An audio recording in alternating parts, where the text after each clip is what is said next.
Ladies and gentlemen, it is day 4 of our campaign against the shocking spot fares that Indians are being forced to pay. If you want to fly Kolkata tonight, and if I buy a ticket right now, I'll have to shell out 30,000 rupees for an economy seat. It's a ticket that would otherwise cost me 8,000 rupees maximum. Now we understand the demand-supply logic. We understand that Go First has gone down with 60 planes, and this is peak travel season. But the difference between 8,000 rupees and 30,000 rupees is 22,000 rupees. This hike defies logic. Many of you have called this extortion and black marketing. Today, we have heard from the CEO of India's newest airline, Akasa Air, and he's saying that this surge price is seasonal. I will play that interview out for you in just a bit. But before that, I just want to take half a minute to explain why we continue with this campaign for a 4th straight day. Today, through the day, we have had viewers calling in and telling us the crazy last-minute fares they are having to pay. We travel last minute not because we want to, but because we are forced to. There are medical emergencies, there are personal crises, there are job interviews, there are exams that suddenly spring up. Now, airlines have a right to charge us a premium. But they certainly don't have the right to extortion. In the last 4 days of our campaign, the government of India has intervened. They have asked airlines to control abnormal prices. That's a word they have used. Self-regulate is also a term that the government of India has used. Have the airlines self-regulated spot prices? You tell us, because you're the ones paying. Our phone lines are open. But here's what I have for you. For the last 3 days, I've been tracking the prices on 2 routes for the sake of consistency. First, Delhi to Bangalore, one of India's busiest routes. I'm happy to report that the lowest fares have actually reduced. But alas, the highest fares haven't. They continue to be 40,000 rupees one way. This is Vistara. And if you really want me to be precise, the highest fares have also actually reduced, but only by 1 rupee from yesterday to today. The chart is on your screens. All the numbers are on your screens. Then the other route that I've been tracking is Mumbai-Leh. Today, the fares have come down. From 60,000 rupees, it's down to 46,000 rupees. 46,000 rupees if I want to fly tomorrow to Leh. I can fly to Amsterdam in that much money, and I'm not kidding you. Just do a Google search, you'll know what I mean. Our phone lines are open in case you have had an experience you would want to share with us. The question we are asking is, if the airlines are not listening, why is the government not capping maximum fares on routes, especially India's busiest routes? But before I hear from you, and our phone lines are open, we'll take your calls as soon as we can. Let's listen to the point of view of airlines as well. Here is Akasa Air's CEO speaking to my colleague Tamanna. This is what he's telling her. Why airfares have gone up so high so quickly? So, Tamanna, first, thank you for having me on the channel. Look, I'd say that we are at Akasa pride ourselves in offering affordable fares. And so one of the first things I would like to point out is that you can look at an increase in fare, but you also have to look at just the actual base and underlying level of fares that we have in the country. And if you look at the underlying level of fares we have in the country, and this is on average for a 1,000-kilometer journey on average, and the reason I'm going to put this in US dollars and not rupees is so that we can compare it with other parts of the world. But for a 1,000-kilometer journey, a little bit less than Mumbai, Delhi, on average, one way, we are right at $50, which in any other part of the world, it's going to be much higher. So first and foremost, I want to point out that India has some of the most competitive prices relative to any other mature aviation economy in the world. In terms of an increase in fares, I'd say, look, primarily these are seasonal. From time to time, there will be microeconomic events or micro events that might push one airline or the other to raise fares. But by and large, I would say a lot of these are linked to a seasonal increase, which the Honorable Minister acknowledged as well. And that's something that I'd like to sort of put out there, is just to make sure that it's not forgotten that India has some of the most consumer-friendly fares on the planet. I just want to come back on that specific point, Mr. Dubey, of comparing the fares, say, in US dollars.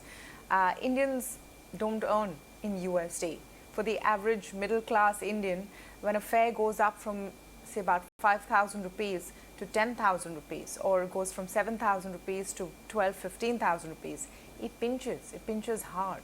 So I understand that if you compare worldwide, it's competitive, but Indians now have become accustomed to a certain base fare, and that entire equation seems out the window. Is this just a seasonal change, or has there been a paradigm shift? So first, absolutely agree, myself included. We don't earn in dollars, we all earn in Indian rupees. But the one point I think that ought to be made from an airline's perspective is that a very, very large chunk of an airline's costs are in US dollars. So fuel is typically linked to Brent, which is priced in US dollars.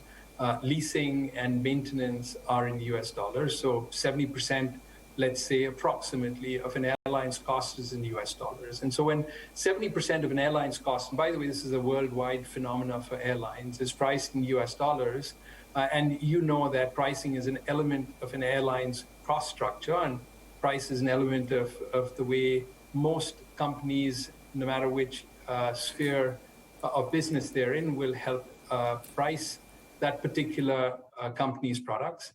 And so when 70% of the airline's price is in US dollars, I think it's not unfair for us to look at the relative price of a ticket in US dollars as we are comparing it to other countries around the world. And when we do that, and we find that for a 1,000-kilometer journey, you have approximately $50, I think it's something that India should take pride in, that we have some of the most affordable fares in the world. I think you'll always, and at any point of the year in any country, have fares at seasonally heavy times that are more expensive and seasonally weak times that are cheaper. That's just a natural phenomena that occurs for all airlines in every part of the world. Okay, our phone lines are open. I'm quickly going to take callers after this as well. But let me introduce our guest to you this evening. Jitender Bhargava is former executive director of Air India. He's on the broadcast with us. He's been with us for the last 4 days, taking us through the nuances that are often thrown at us and simplifying it for us. Ashwini Kakkar is managing partner in Adventure. I always get that pronunciation wrong. I'm so sorry, Mr. Kakkar. You're joining us as well. Thank you very much for your patience. Gentlemen, I'll come to you in just a bit. Let me quickly take in a couple of callers first. Let me go across to Bangalore. This is Mr. Srinivas who's calling us, I think. Mr. Srinivas, good evening. You're our first caller this evening. Go ahead, please. This airline fare sting which these airlines are giving us is miserable and disgusting. And it's shameless to see that suddenly they shoot up the prices. And definitely the government intervention should be there. They should control this sort of a sting. The common man is suffering already with burdened electricity charge hikes and everything. And this again is a huge, huge hit on us. Okay, thank you very much for calling us. That was our first caller, Mr. Srinivas, calling us from Bangalore. We have Manohar calling us from New Delhi next. Mr. Manohar, go ahead. Yes, hello. I am Manohar here from Delhi.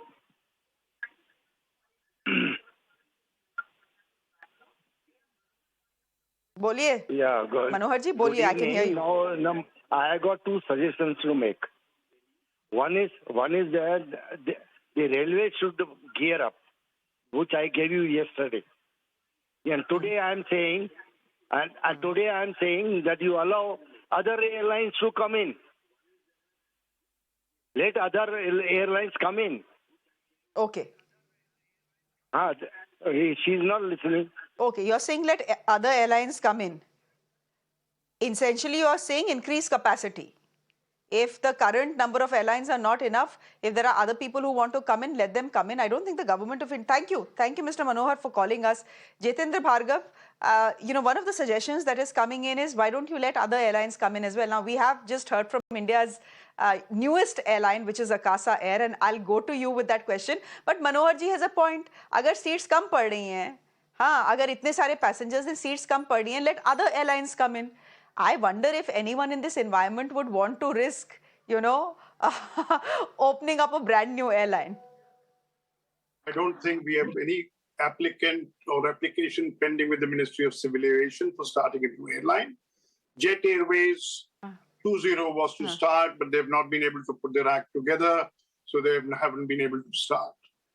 Now, SpiceJet is the other troubled airline. If only they had the requisite number of flights in operation, the deficit would have been considerably reduced, and we all know about Go First. Airlines, aviation industry is a challenging business, and as Mr. Dubey very rightly said, 70% of the costs in dollars are denominated in dollars. The depreciation of Indian rupee is having a bearing also, but then it's being balanced out with the reduction in ATF prices. But to say or justify the high level of fares that we are having, I wouldn't accept it. But one thing admirable about Mr. Dubey is that he's come on the television to put the airline perspective, something that I've been insisting. With airlines taking a battering on the television, they should have come in earlier to put their point of view. Now, having said this, Minister has been holding meetings and people have been talking about it, but the fact is passengers continue to suffer. And we still don't have an answer to the basic question I put on day one of your campaign. Why is it that the Ministry of Civil Aviation and the DGCA not pulling up airlines who are not flying the number of flights for which they had taken approval for the summer schedule? What is holding them up? If Akasa airline can fly 102% of the approved thing, why are the other airlines not doing their bit? And there has been no question from DGCA answer to this question or from the Ministry of Civil Aviation. How can we allow airlines to decide how many flights will they operate rather than what they've committed? And considering that this has been the peak season, when will they operate the peak number of flights that they've asked for and got approval from the DGCA? Something that defies any kind of logic to me, that DGCA is the regulatory agency. Ministry of Civil Aviation has to safeguard the interest of the air travelers. Why are they not answering the simple question? It's a good point. And I think you've been pointing out that SpiceJet has been the biggest offender, flying to only 53% of its capacity. They're just flying 53 of the flights that they have actually committed to doing. Quickly getting in two callers before I go to Ashwini Kakkar. Captain Jaspal, good evening. You're calling us again this evening. Good to hear from you. Go ahead, please. Good evening, Shreya. I'm your founder caller. I've been calling you on every show since 1916. Now coming to the point. Today again you have got very two distinguished gentlemen who can call a spade, and who have already told you it is only the mirror now that can sort them out. You have the legacy, you have the pedigree, you have the record. But only point is the fourth pillar has become folding one. If the owners decide to fold you, me and you have no choice. Thank you. Thank you, sir. Thank you. Thank you for calling us. Akhilesh Singh from Pune, go ahead, please. Yeah, good evening, Shreya. Basically, I spoke to you yesterday on the channel. I've got one more point, I think, which is maybe you can carry tomorrow or whenever. Basically, see, we are talking about the airlines and we are talking about the airlines managing the fares. What we are not speaking about is, on the other side, who are the people who are buying these tickets? If we had a strong consumer forum in India, typically if you see, a bulk of these buyers are corporates because meetings are decided at last minute. It's not planned in advance. People who go on a holiday or whatever, they do advance planning. So typically it is either crisis at home where you need to fly back urgently, or it is corporates who are buying it overnight because for a meeting then it doesn't matter, they would buy it at any price. So if we had, on the other end, where we could manage, that, okay, on 9th of June, nobody will buy tickets for 24 hours. What will happen with the airlines? They have to drop their prices rather than going empty seats. Because typically what happens is, any flight which is below 85% occupancy is a loss-making flight. The second part which is not getting covered, I think possibly you all can consider is, out of the ticket fare which is given, there is a part of it which goes towards the airport facility and the government. Our airports are like cattle sheds. The gentleman who came about Akasa and talking about $50, okay, in $50, what do you get in a airport in a Heathrow or a Singapore or wherever versus our airport? I hate to go to the airport. It is that bad. Because you're cattle class or God knows which class you are. So these also are things which we need to consider. Oh, okay, Mr. Akhilesh Singh, thank you very much. Though I, disagree with you there humbly, because I tend to like our airports. And I tend to like our airports more than I like airports in European capitals. I love the Bombay airport, especially T2. Lovely airport, very well managed. Love the Delhi airport as well. It gets crazily crowded, but it's a good airport. I mean, it's a good airport. Yeah, there was a big mess as far as handling, etc. are concerned a few months ago, but things have improved. Can I quickly go across to Mr. Banerjee from Bangalore before I go to Mr. Kakkar? Mr. Banerjee, good evening. Go ahead, please.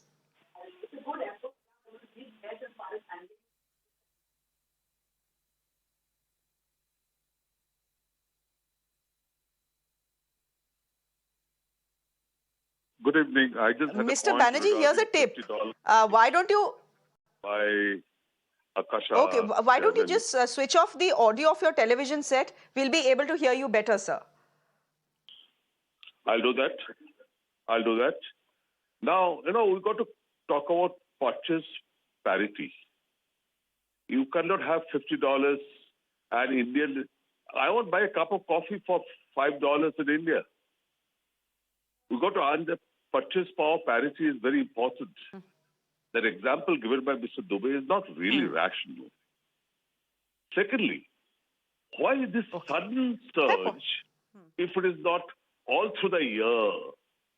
The same dollar expenditure is being experienced through the year. Why now? There's a mystery there. We need to probe into that. Okay. Why now? Possibly because this is peak season, but I'll let our experts speak. I have Abhimanyu and MG Pillai who are waiting for us. But Mr. Kakkar, before I go to my callers, I quickly want you to come in here. We heard from Mr. Dubey, the CEO of Akasa Air. He's saying, look, we are paying only $50 for every 1,000 kilometers. Those are fabulous rates. And yeah, they are fabulous rates if I'm booking in advance.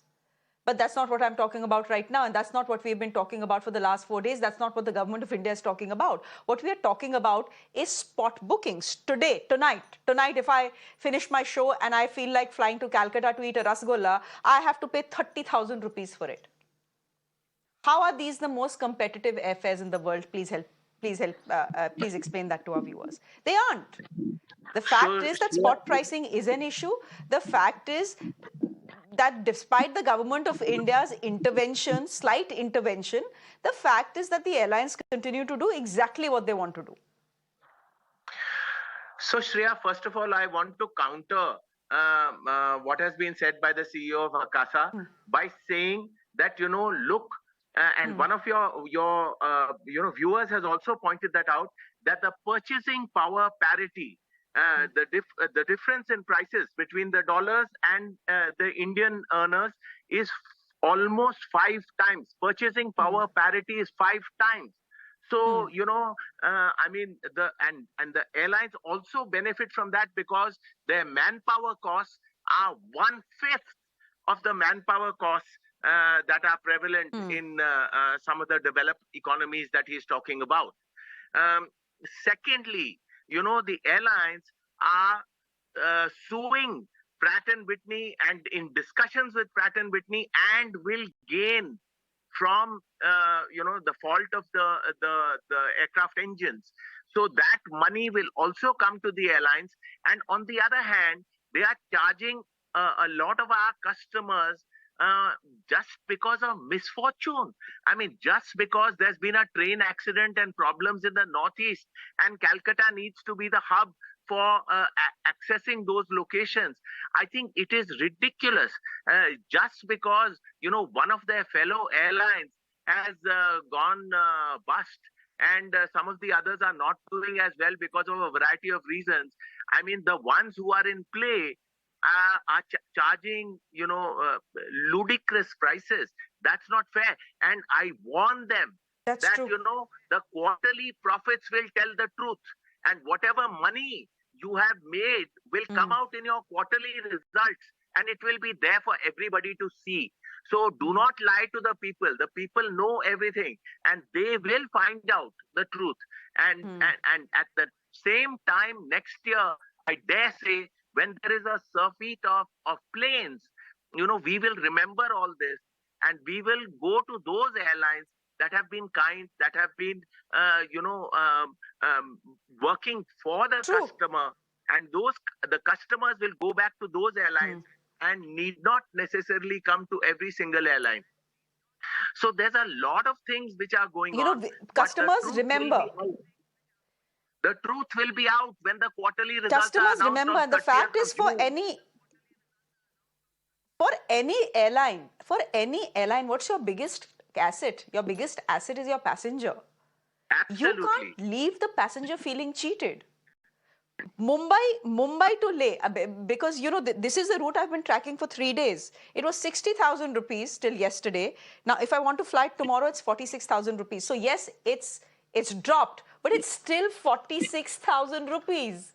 As I said, if I want to fly to Amsterdam, my ticket will be cheaper. Let me get in two more callers. Abhimanyu, you're calling us from Delhi. Good evening. Please give me a minute here.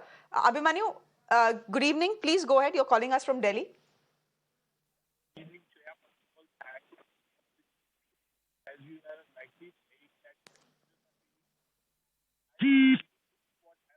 Abhimanyu, I can barely hear you. So let me try and reconnect with you. Till then, let me go across to a caller from Chennai. MG Pillai is calling us. Abhimanyu, we'll reconnect with you. I can barely hear you. Mr. Pillai, if you can hear me, good evening. Go ahead, please. Yeah, good evening. Yeah, good evening. I have Sir, a good simple evening. point. Go ahead. The sector is deregulated. The government in other areas, what they do is, if say the prices of any goods like onions, potatoes goes up, they stop exports. But in this case, they are simply saying that it's deregulated, we can't do anything. Why don't you allow the foreign airlines who are already operating to India at places like Delhi, Bangalore, etc., to also use the domestic circuit?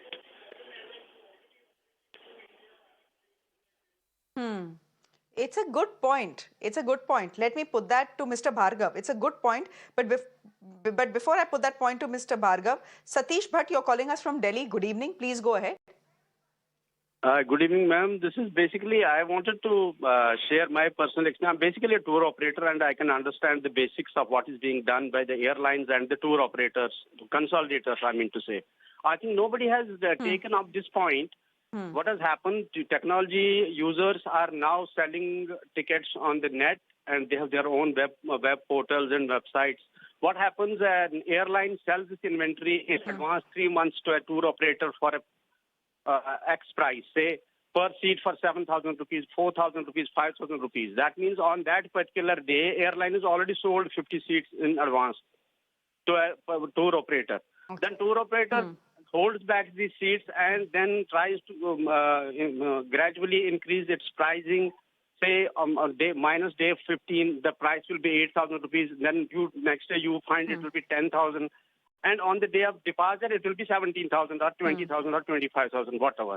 Now, government has to have a check on the airline people. They are selling these inventories in advance to tour operators, consolidators, to, I will not name anyone for that matter, but this is understood that so many portals are being floated on the net now these days. You can just go and give 100 portals there. Everybody having their own groups made already. So what actually is being done, that airline sells inventory 3 months in advance. then the tour operators or the consolidators or the other people, what they do is they surge the pricing, and on the day of actual flying, the pricing is skyrocketed, and nobody is there to check that why it is happening. That's true. This is one of the main root causes of this and that's the problem. What is happening currently. And that is the problem. That last day price is the problem, really. Thank you, Mr. Bhatt, for calling us. We have two more callers. Before I go to them, I quickly want to go across to Mr. Bhargava. Mr. Bhargava, one of the callers said, look, if Indian airlines don't have enough flights and enough seats, there are many foreign operators as well in the business. They fly to India and they fly various routes as well, right? Why don't you just simply give them more slots and ask them, all right, we are opening this up to you. Desirable to allow foreign you can fly some of our sectors as well. Domestic sector, it is simply not acceptable. But what the government can do and what the airlines can do is that since we know that this is peak season, there'll be higher demand. There is no reason why our existing airlines cannot lease additional aircraft for a short period. Now, as I've been saying repeatedly, first is they're not even deploying the capacity available. Now, I must put it and re-emphasize this again and again, that government first duty is to ensure that airlines put in the capacity that's available with them. And they cannot say to government or the DGCA that we don't have capacity lying on ground, because they have themselves committed to DGCA to fly a certain number of flights. The foreign airlines thing is a no-no from the Indian industry perspective. Today happens to be 8 June, which is the 75th anniversary of Air India having gone international. Now, that is, J.R.D. Tata had given India a head start, and within 10 months of India attaining independence, we had an international airline. And in the last 20 years, we have, as it is allowed, Emirates, Singapore Airlines, Etihad, Qatar Airways to dominate Indian skies. It is only now that the Indian carriers are coming up, so there should be no hurdle put. But as I've been maintaining, that you can't help the Indian carriers beyond a point. But the solution to this current crisis is one, as I think Mr. Kakkad had made a mention of it yesterday, that to reduce the peak fares that you have it in your bucket system, bring it down.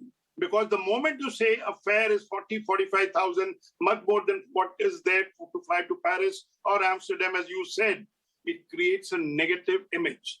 And for Mr. Dubey to say that, look, it's $60 for a 1,000-kilometer flight. Well, how many tickets are being sold at that fare? And when you sell a ticket at 30,000 rupees, you are talking of $400 plus, not $60. So, we must be able to show the mirror to the airline promoters. And the best agency is India's regulatory agency. You call them over and say, look, it's not only creating a bad image for the airlines, but also for the Indian industry. Look at the goodwill they're losing of the customers when they find that, look, I'm compelled to take a ticket at the last minute because of emergent circumstances. And what am I paying? The number of passengers who pay these exorbitant fares, let me share with you, will not exceed more than 1,000 passengers, 1,500 passengers a day. Because they're at the upper end.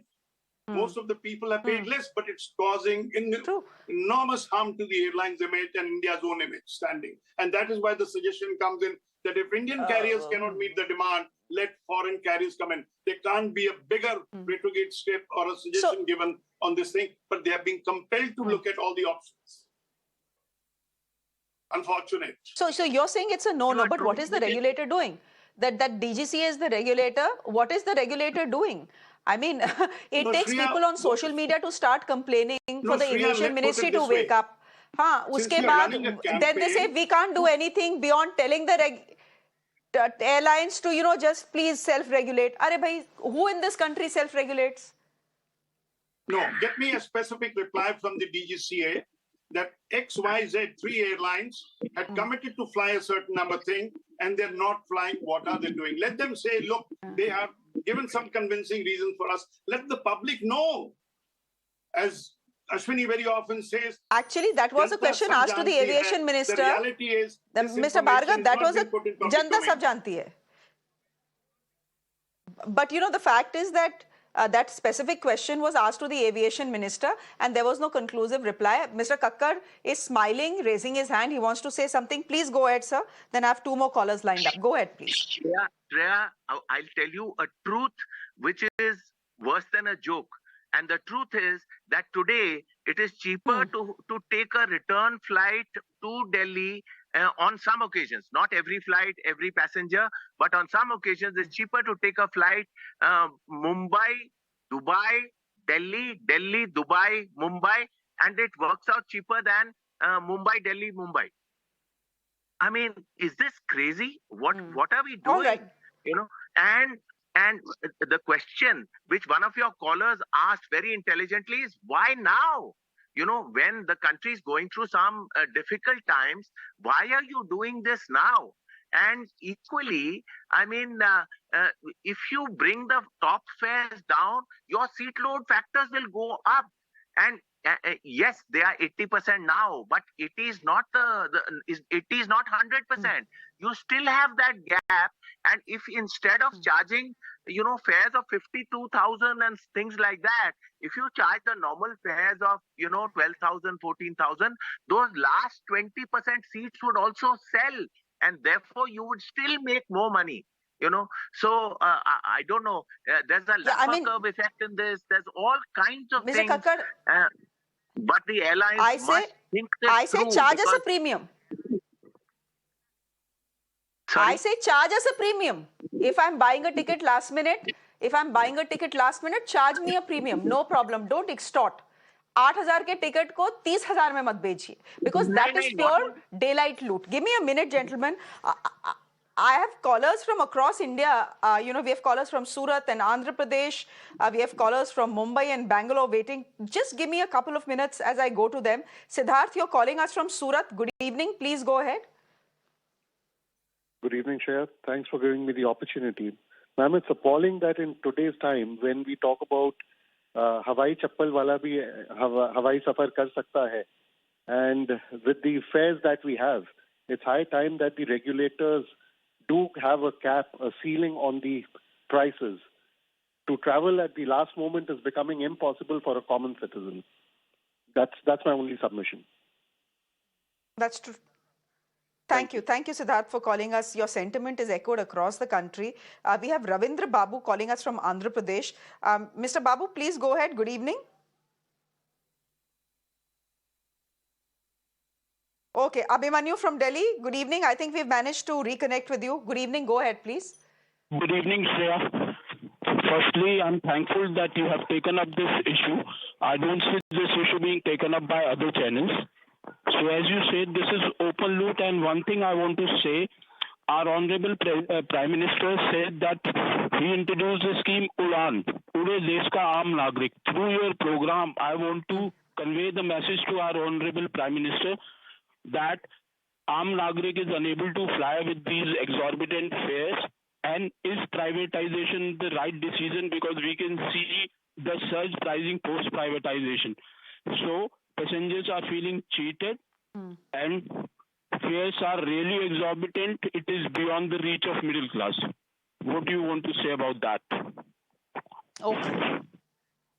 Okay. Thank you so much. Mr. Bhargav, there are many people who can say this is a perfect storm.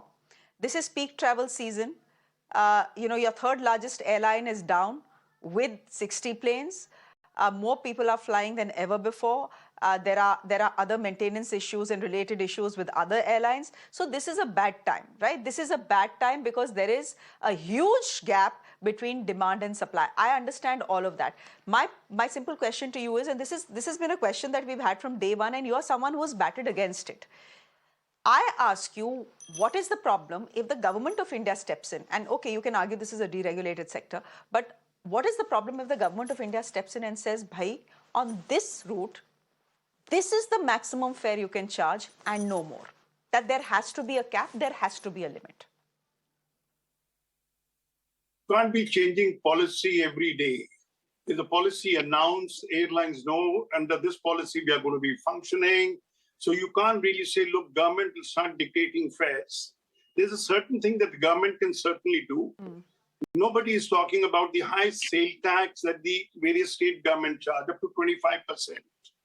Now, fuel is a major component, cost component of airlines. Something is to be done.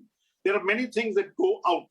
I'm holding this brief only for a limited period for the airlines, that all of the money that the passenger paid does not go to the airline.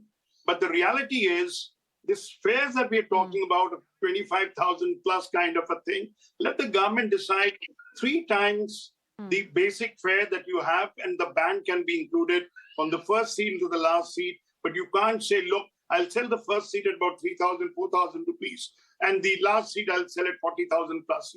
Simply not acceptable, because you are not making one passenger who's paying 40,000 subsidizing travel of another person with 4,000. If airlines need to make it at 4,500, let them do it.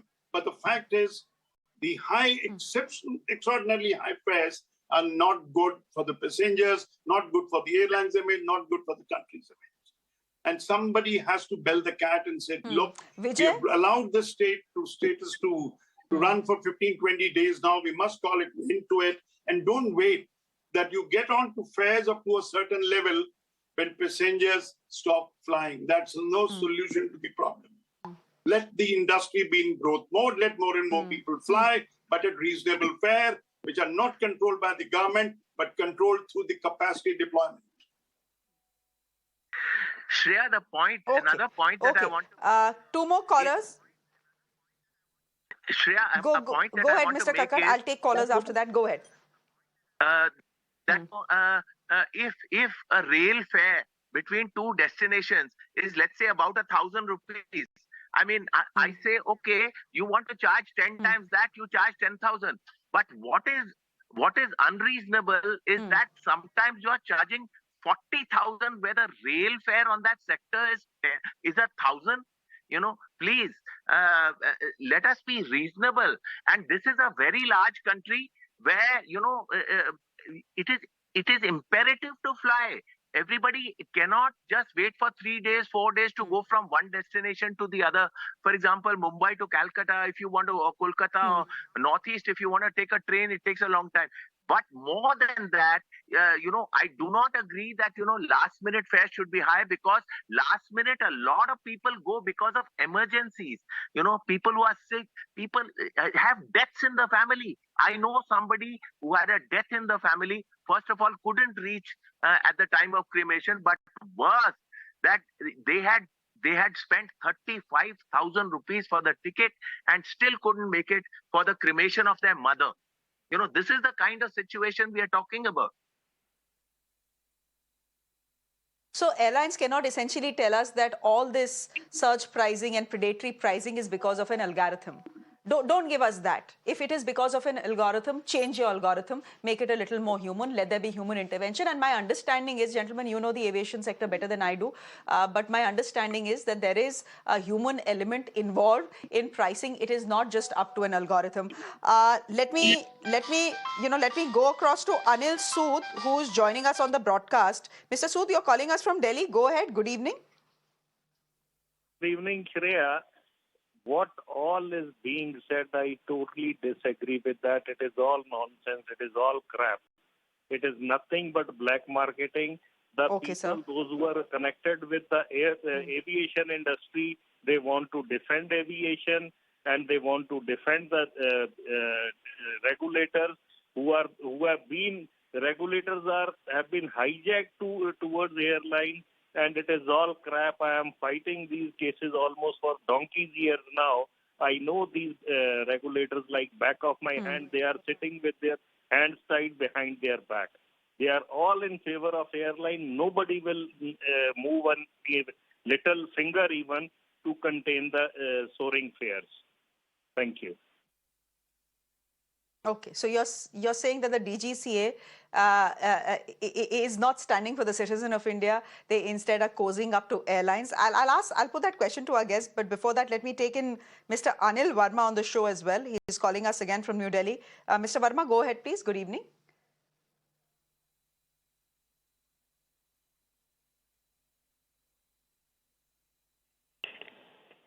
Mr. Verma, can you hear me? Good evening. Go ahead, please. Oh, actually, I'm from Bangalore, so I got confused. Sorry, sir. Go ahead, please. Okay.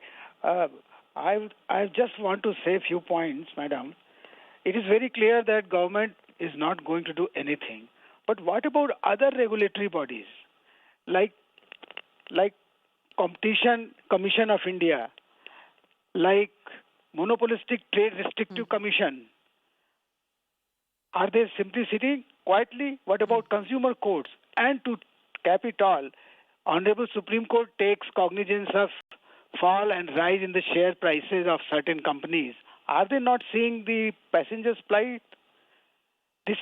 I wonder whether everyone is just keeping quiet and asking, seeing that the storm somehow will pass. And in this country, when during COVID, a Remdesivir tablet which was costing 30 rupees was sold for 3,000, and an oxygen cylinder which was costing 100 rupees was sold for 25,000. Can we expect anything better in our country, madam?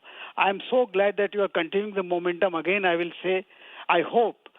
But again, the hopes are belied, because when the wrestlers have to sit on the street for 1 month and nothing happens, I wonder whether all our these voices would be heard in this, what you call, Nakkar Khane Mein Tuti Ki Awaaz. That's all I would like to say. Okay. Thank you. I don't know. I just hope someone is, the powers that be are listening to all these voices that are coming onto Mirror now. These are people who are just calling us on their own. Our phone lines have been buzzing since morning today.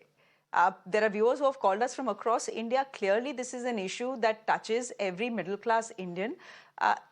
The government tells us it's cognizant of the matter. The government tells us that it has called a meeting with the DGCA. The government tells us that with the DGCA and airlines, they tell us that we have asked them to regulate these abnormal prices. Where is the regulation? Where is the regulation? If there was regulation, would you have had so many people call us? We have a caller from Qatar. Ashik is calling us from Qatar. Ashik, go ahead. Good evening, please. Yes, good evening. I'm an Indian living in Qatar for the last 25 years. I'm glad you brought up this subject. It's not only domestic. We experience this internationally. Every summer or every Christmas break, the airfare goes almost 3 times, right? A Doha, Cochin Doha, which costs normally 1,000 dirhams, goes up to 3,000, 3,500 dirhams during summer when the schools are break. And the first one to hike the price are always Air India Express, which is supposed to be a low-cost carrier. But they are the first one who normally hikes the price. So we being an expatriates, we are experiencing this over the last 20 years. Every summer this happens, and it puts a lot of burden to people who are unskilled employees who has to spend almost close to 3 months of the pay just for an air ticket to go back home. So, yeah, I hope the government does something about this. Thank you for calling. Unfortunately, Thank you. I hope the government does something about it too. But what? Will they cap the maximum fares? That is something, the House is split on whether the government should step into a deregulated sector, because there are arguments to be made on both sides. Can the government be a little stricter with airlines? Definitely can. What about other regulatory bodies, as someone pointed out? What about the Competition Commission of India? Do they need to be a little more active as far as these pricings are concerned? David Vijay, you're calling us from Kochi. Go ahead, please. Madam, air freights are very exorbitant, no doubt, and they are taking advantages, but we cannot clearly call it as black marketing or something like that, because airlines have to have some profitability. Because I doesn't know about aviation spirit or anything about, I'm not an airline expert, but somebody was telling aviation spirit which is being supplied to in the airport of Cochin, it is more costly than Singapore. So some amenities should be given to the airlines also. In between transit passengers, I used to be in the Bombay airport while coming for 5 hours for getting a transit flight, and we are resting there. What is the exorbitant cost in that air corridor? They are charging for a cup of tea or something like that. So every aspect we have to do. And even aircraft regulation should not be at the cost of safety. And Kerala government has given a plan. How far it is workable or whether it is funny, there is so many opinions. Gulf passengers are suffering, hence ship cruises we will start, luxury cruises. Who are less urgent, they can go by that, like that. So many aspects have to be studied. Okay. Okay. So you're saying be fair to the airlines as well. I get what you're saying. This program or this campaign is nowhere aimed at targeting airlines. We appreciate our airlines. The airlines are the ones that get us from place A to place B very quickly. We are grateful for their services. What we definitely are not grateful for is the last minute spot pricing that they are expecting us to pay. That's simply unfair. I mean, a ticket that would otherwise cost 8,000 rupees, if I buy it a day before travel, for it to cost 30,000 rupees or 40,000 rupees, where's the logic, where's the rationale, where's the math as well? We'll talk about the math in just a bit, but Rajan is calling us from Chennai. Rajan, good evening. Go ahead, please. Good evening. With the convenience of the government is airlines doing all these things, you know very well. See, this government is anti-middle class and anti-poor. How? 2 days before, they have reduced the cost of the commercial gas. By reducing the cost of the commercial gas, how do you think it is going to help the middle and the poor? See, they have reduced the cost, that means the hoteliers, they are getting enjoyed. Suppose if a particular hotel, one item is selling at 100 rupees after increase of commercial gas, now since they have reduced, is the hotel is going to reduce the price? No, it is utter foolishness. This government needs to go. Very, very sorry. Very, very sorry. Well, Okay, Mr. Rajan. I don't know if the government needs to go because of airfares soaring. But there is an election in 2024. What else can I say? The last word on this show to my two guests. Where do we go from here on, Jitender Bhargava? We've run this campaign for 4 days now. In the last 4 days, we've seen the government intervene. In the last 4 days, maximum prices in certain sectors have gone down marginally, but they have gone down. But if I'm still paying, 3 times or 4 times of what a ticket would originally cost, that's hardly anything.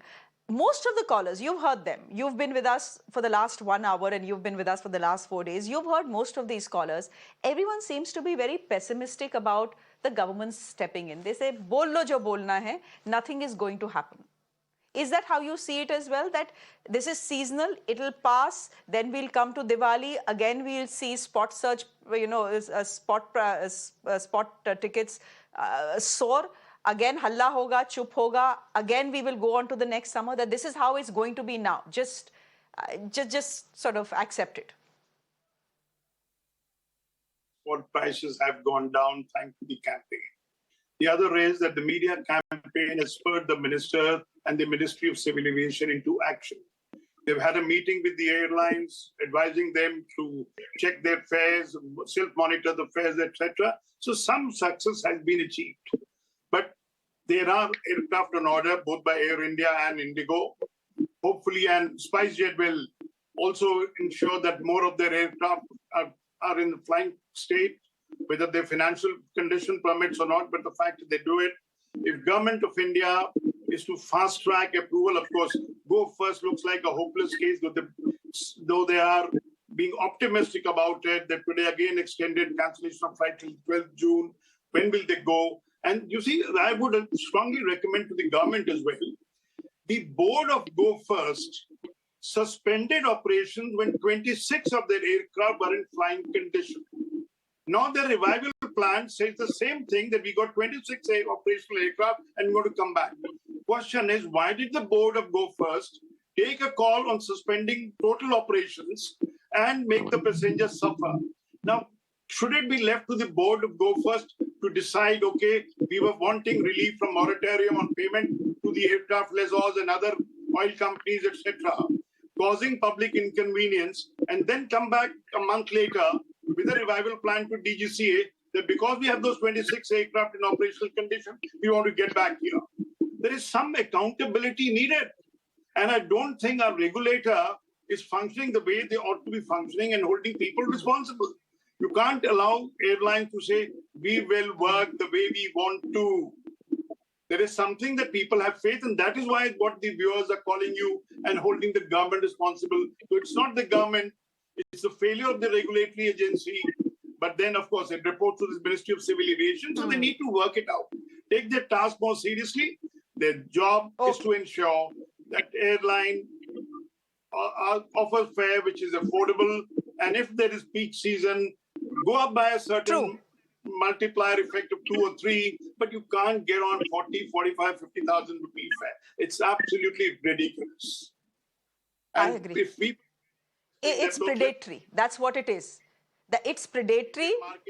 It's predatory, and it is extortion. Foreign industry, which has been looking up, which has delivered, and you very rightly paid compliment to the airlines, that they take passengers from one point to other. They've been growing. They've been investing in the airline industry. We are far better today than what we were 2 years ago, or 5 years ago, or 10 years ago. And look at the international market. Air India has placed a huge order. Indigo is placing a huge order. Don't lose the goodwill. But the immediate problem comes in is to the airlines. Don't lose the goodwill. True. Mr. Bhargava, A, the DGCA has failed in its duties, and B, to the airlines, don't lose the goodwill that you have garnered, in the last 10 to 12 years. You've made flying affordable for all of us. Please don't make it unaffordable once again.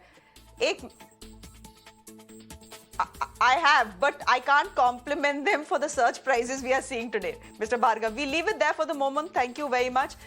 Very quickly, there's been one reason to rejoice today. The monsoons are finally here in India. A week late in Kerala, but they're finally here. So that's good news. Let me leave you with that. Thanks for watching. Good night. Our campaign continues, so do stay with us.